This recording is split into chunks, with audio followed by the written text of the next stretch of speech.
folks, and welcome to Subjective Thoughts.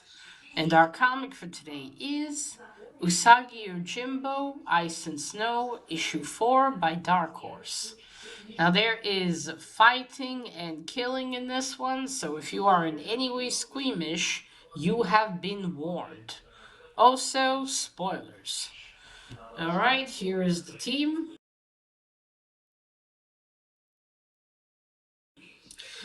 So I finally got this issue, and issue 5 took a little while, but it is here.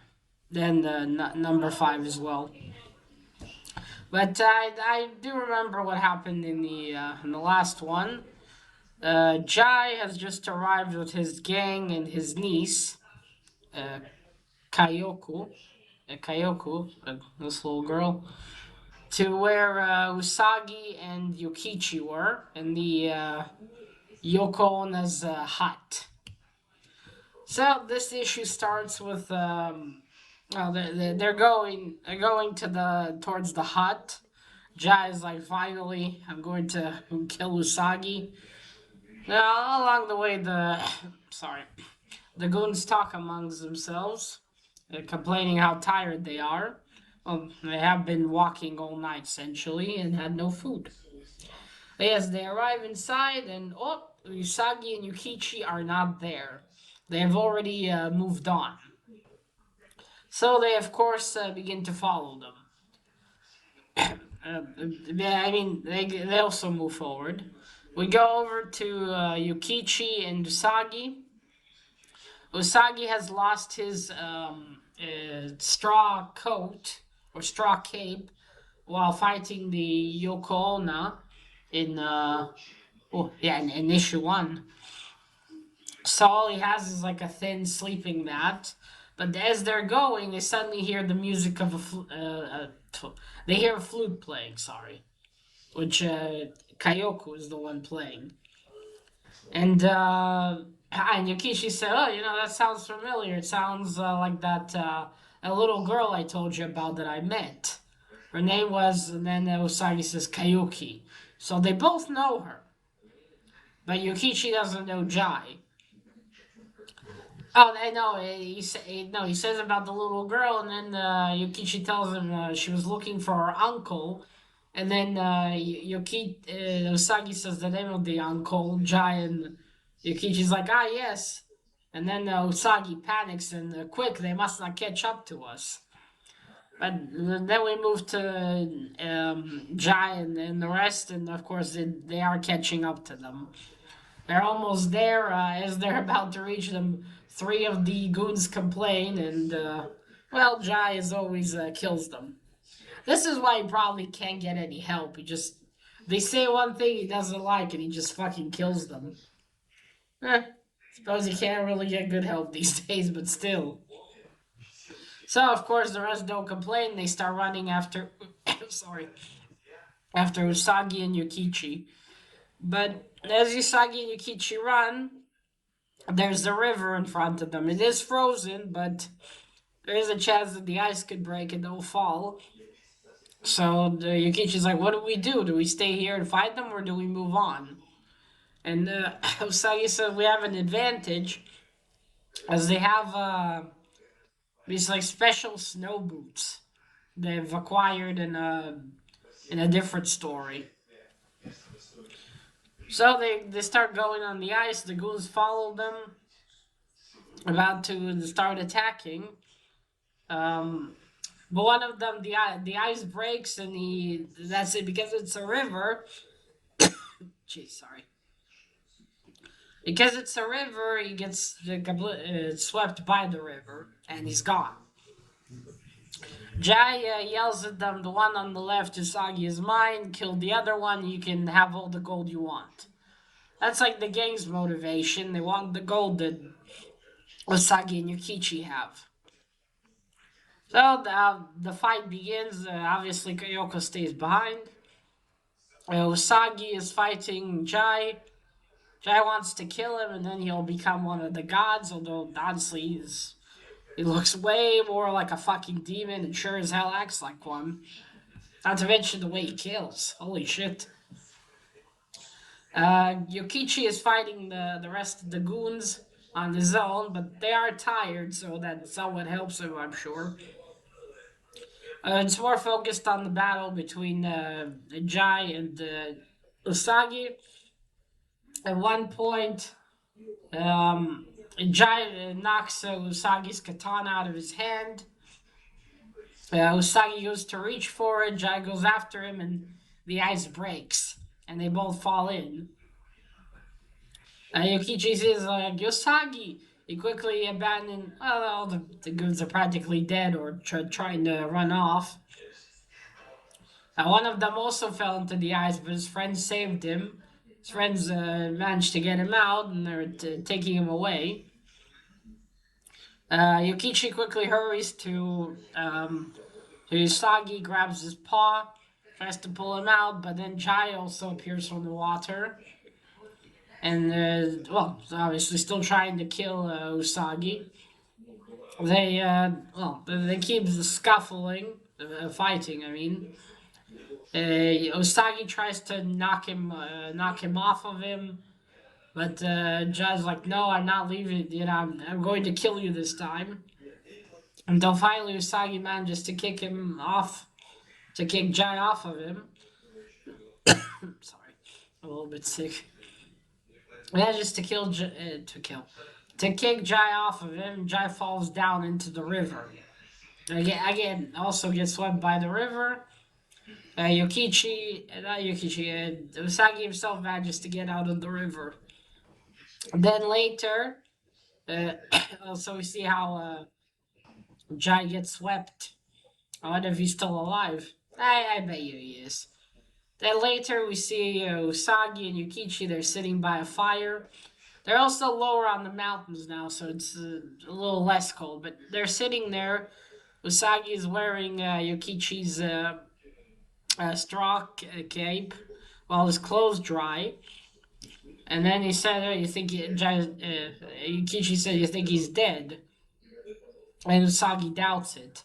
And then they hear the flute playing again, but it's further and further. And Yukichi gets up and says, oh, we have to go after her. And Usagi tells him, no, sit down. She doesn't want to be found, not by us.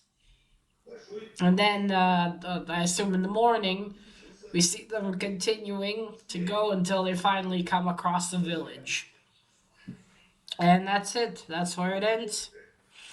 Oh, sorry. Alright, so first, the cover.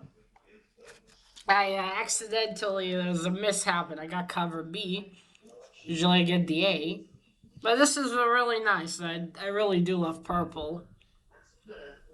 So yeah, this is a different, obviously not Sten Sakai's art style, but nice. There's Jai and Kayuki. Alright, let me show you some of the art. Oh,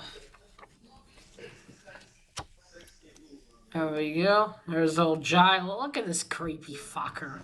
What kind of god is he planning to be? There's Denise. There's the goons or the henchmen. See, they're arguing amongst themselves. There we go. Look at it. He's always tilting his head like that.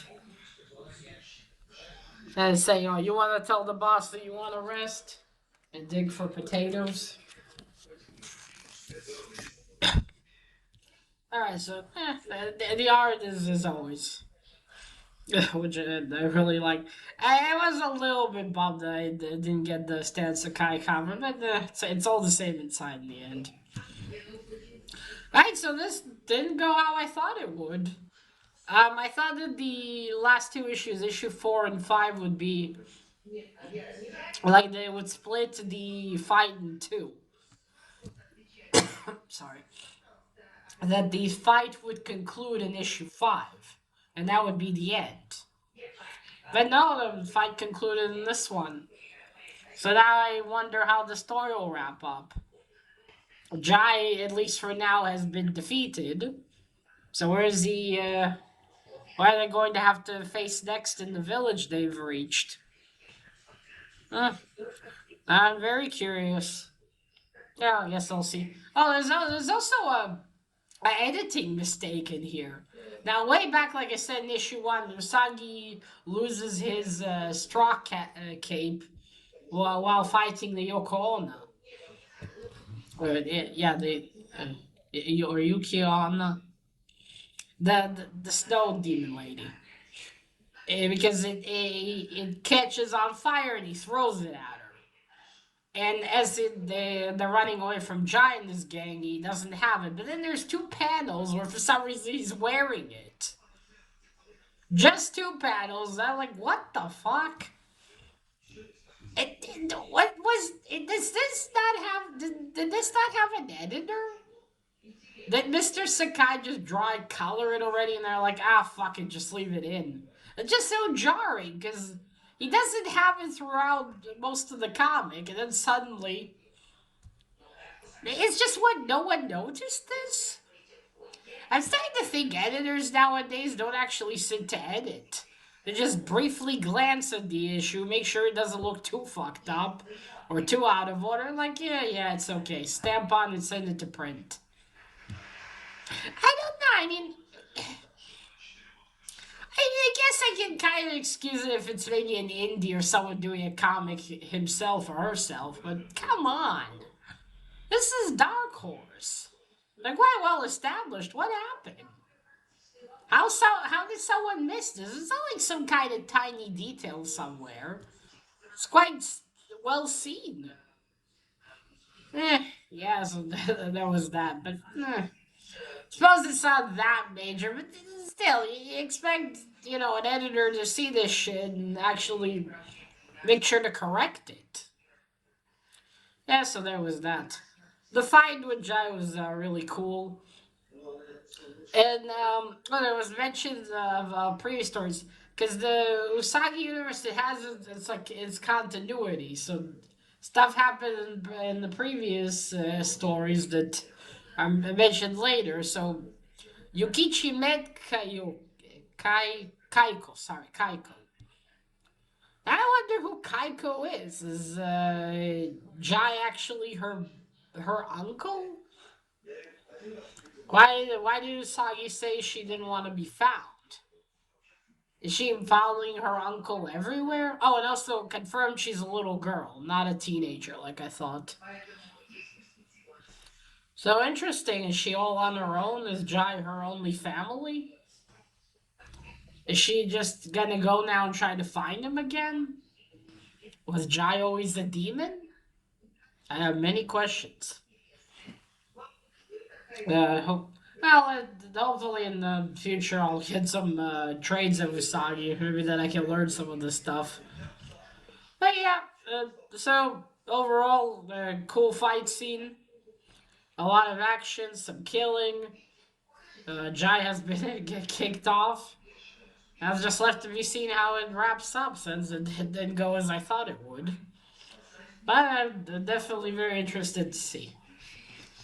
Yeah, that's about it. So far, this has been an entertaining and actiony story. So that is it. Let me know if you've been reading this one. What did you think about it? Are you enjoying it or is it? Yeah, let me know down below. And also, if you love Yojimbo, I of course recommend this one. It's got some cool stuff. Alright, so that is it, folks. Now remember, collect what you're passionate about and share it on YouTube. Bye!